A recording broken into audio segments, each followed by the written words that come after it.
आज हम इस बेडरूम की डोर ओपनिंग्स में डोर डिजाइन करना सीखेंगे। पिछले ट्यूटोरियल में हमने वार्डरोब डिजाइन करी थी इसी बेडरूम के अंदर। लिंक मैंने डिस्क्रिप्शन में दे दिए, चाहो तो चेक कर सकते हो। इस रूम के अंदर टोटल 3 डोर ओपनिंग्स हैं। सबसे पहली एंट्रेंस डोर इस रूम में आने के लिए, दूसरी बाथरूम में जाने के लिए बाथरूम के डोर की ओपनिंग है, और तीसरी बैल्कनी में जाने के लिए एक स्लाइडिंग डोर की ओपनिंग है। तो सबसे पहले हम बाथरूम का डोर डिजाइन करेंगे और इसी बाथरूम के डोर को हम कुछ इस तरीके से यूज करेंगे, कॉपी करेंगे और कुछ ट्रिक्स यूज करेंगे कि हम इसको थोड़े बहुत फेरबदल के साथ हम इसको एंट्रेंस डोर के लिए भी यूज कर लेंगे बिना ज्यादा मेहनत किए। Hello everyone, my name is Shaily Rajput. Welcome to Design गोरिदम।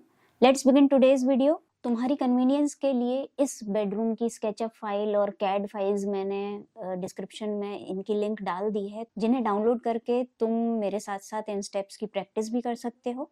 तो सबसे पहले एक फ्रेम का टैग क्रिएट कर लो और इसे करेंट कर दो। यहाँ क्लिक करके बाकी सारी ज्योमेट्री ग्रुप में है, आप देख सकते हो प्रॉपर्ली मैनेज्ड है। पेंसिल टूल से लाइन बनाओ। मेजरमेंट बॉक्स पर भी नजर रखो क्या मेजरमेंट आ रही है।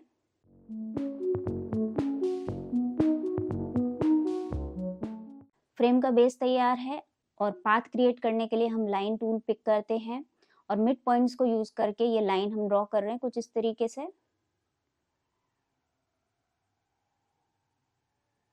अब बाकी सारे टैग्स की विजिबिलिटी को टर्न ऑफ कर दो ताकि हम फ्रेम आसानी से बना सकें। अब इन लाइंस को विंडो सेलेक्ट करो और फॉलो मी टूल को सिलेक्ट करो और बेस प्लेन पर क्लिक करो। सिंगल क्लिक करते से ही फ्रेम रेडी हो जाएगा। अब इस फ्रेम को सिलेक्ट करो पूरा और राइट क्लिक करके इसको ग्रुप में कन्वर्ट कर दो। अब डोर का टैग बना के करेंट करो। कुछ इस तरह से रेक्टेंगल बनाओ, एजेस तक पुल करके थिकनेस दो।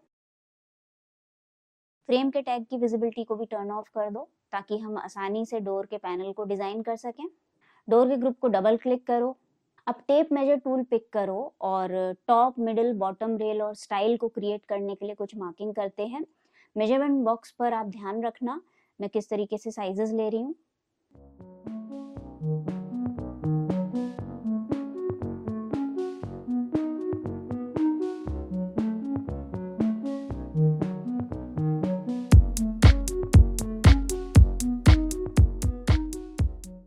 बीच बीच में एक्स्ट्रा एजेस को डिलीट करते रहो और जो गाइडलाइंस हैं उनकी अगर जरूरत नहीं है तो उनको भी डिलीट कर दो।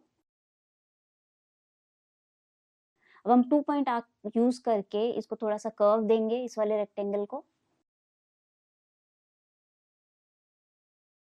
अब बीच वाले सरफेस को यहाँ से थोड़ा सा पुश करो ताकि डिजाइन क्रिएट हो सके। अब डोर तैयार है। अब इसके लिए हम डोर का नॉब या हैंडल बना लेते हैं। इसके लिए एक अलग से रेक्टेंगल मैं यहाँ पर क्रिएट कर रही हूँ। अब यहाँ पे मैं 2 पॉइंट आर्क को यूज करके कुछ इस तरीके से ज्योमेट्री क्रिएट कर रही हूँ। आप भी मेरी तरह ही ज्योमेट्री क्रिएट कर सकते हो।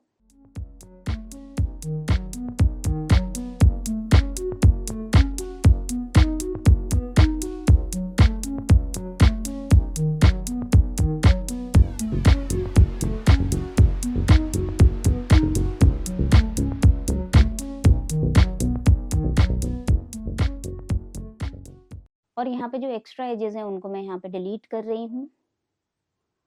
अब यहाँ पे मैं एक सर्कल क्रिएट कर रही हूँ। पाथ क्रिएट करने के लिए सर्कल के अंदर का जो प्लेन है उसको मैं डिलीट कर देती हूँ। अब ये बाहर के सर्कल को मैंने सिलेक्ट कर लिया है और फॉलो मी टूल लेकर मैंने ये जो प्रोफाइल बनाई है इसके बीच में जो प्लेन है इस पे क्लिक किया तो ये प्रोफाइल पूरा इस पाथ के ऊपर रिवॉल्व हो गया। अब डोर का दूसरा साइड बनाने के लिए हम इसी डोर के पैनल को आधी थिकनेस तक पुश कर देते हैं पीछे की तरफ और इसकी एक कॉपी बना लेते हैं।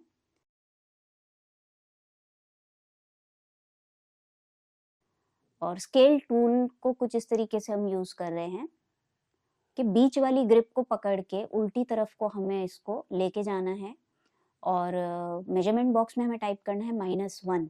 इससे क्या होगा कि डोर फ्लिप हो जाएगा, ये जो पैनल है वो फ्लिप हो जाएगा और हम फिर इसको मूव करके इसके साथ में रख देंगे। अब इन दोनों को सिलेक्ट करके आप एक ग्रुप में कन्वर्ट कर सकते हो और जो डोर की नॉब हमने तैयार की थी उसको जगह पे प्लेस कर देते हैं और डोर की नॉब दूसरी तरफ भी आएगी तो उसके लिए भी हम सेम स्टेप्स जो अभी हमने फॉलो करे थे फ्लिप करने के लिए कॉपी बनाकर, वो सेम स्टेप्स हम डोर नॉब में भी फॉलो कर लेते हैं।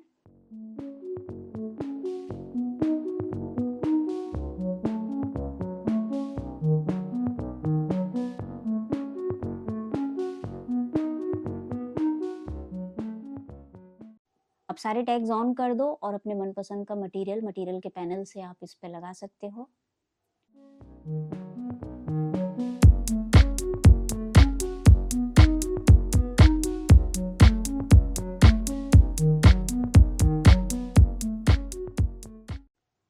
अब सेम डोर को हम यूज करेंगे एंट्रेंस डोर बनाने के लिए, तो इसकी एक कॉपी हम बनाकर यहाँ रख लेते हैं और यहाँ पे रखने के बाद हम सबसे पहले इसको रोटेट कर लेते हैं सही डायरेक्शन में।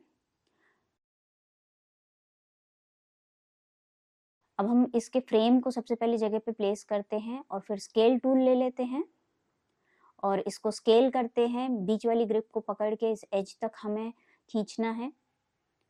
अब हम डोर के पैनल को और नॉब्स को भी इसी तरीके से जगह पे प्लेस करते हैं।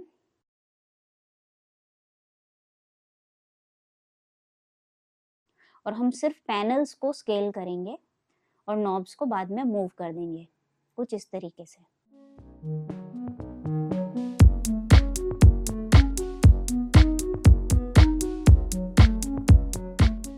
आप चाहो तो डोर को ओपन भी दिखा सकते हो रोटेट टूल को यूज करके कुछ इस तरीके से।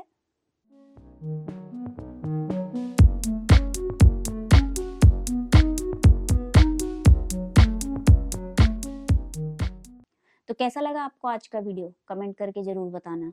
अगर वीडियो पसंद आया तो लाइक का बटन प्रेस करना, चैनल को सब्सक्राइब करना and keep watching Design Gorithm. Bye bye.